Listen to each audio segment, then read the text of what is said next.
Hello guys, আজকে আমি আপনাদেরকে 29 ইঞ্চি বডির কামিজ কেটে দেখাবো। অনেকে হয়তো শুধু ডিজাইনটাই দেখায়, সঠিক নিয়মে কামিজটা কেটে তেমন দেখায় না। আজকে আমি আপনাদেরকে দেখাবো। এখানে 29 সাইজের, যেহেতু 29 সাইজ, এখানে 29 সাইজের ফিতাটা এভাবে 4 ইঞ্চি করে নেবেন, 4 ভাঁজ করে নেবেন।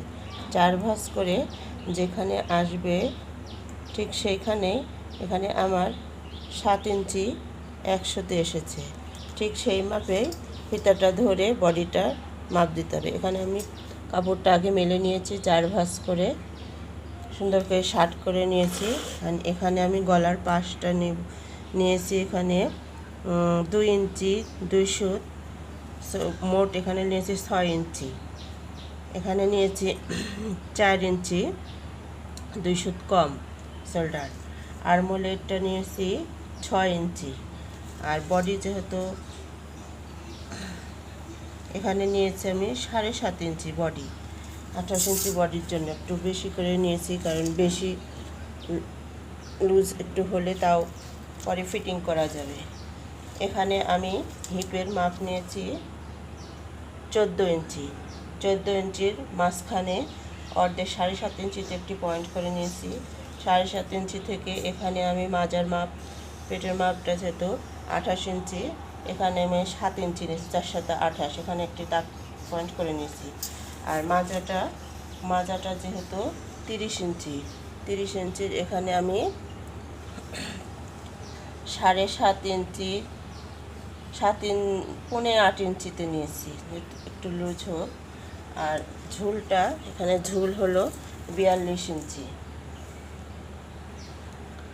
ঝুল আছে, কাপড়ের ঝুল, কামিজের ঝুল 42 ইঞ্চি। 42 ইঞ্চি থেকে এখানে আমি আরও 1 ইঞ্চি বেশি নিয়েছি, 43 ইঞ্চিতে দাগ টেনেছি। এখন আমি পয়েন্টগুলো আপনাদেরকে মিলিয়ে দেখাবো এবং এটা কেটে দেখাবো।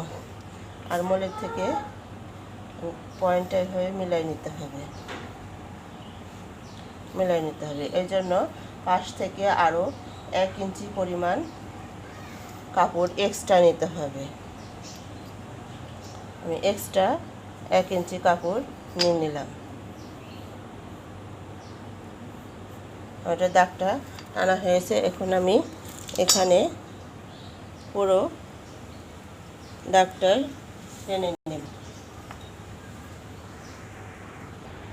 এখন এটা আপনাদেরকে আমি কেটে দেখাবো। এখানে গলায় কোনো কাটলাম না, কারণ গলায় একটি ডিজাইন হবে এবং ব্যান্ড কলার হবে। ব্যান্ড কলার কীভাবে লাগাতে হয় পরের ভিডিওতে আমি আপনাদেরকে দেখিয়ে দেব। এখন আমি কাটা হয়ে গেছে। এখন এই পয়েন্টগুলোতে চাকান দিয়ে নেব 3 জায়গায়। আর্মহোলের এখানে একটা, পেটের এখানে একটু চাকান দিয়ে নেবে, মাজার এখানে, কোমরের এখানে একটু চাকান দিয়ে নেবে। এই হয়ে গেল আমার 29 ইঞ্চি বডির কামিজ কাটা। এখন আমি হাতাটা কেটে নেব। হাতাটা যেহেতু ফুল হবে, হাতাটা কেটে অন্য ভিডিওতে দেখাবো।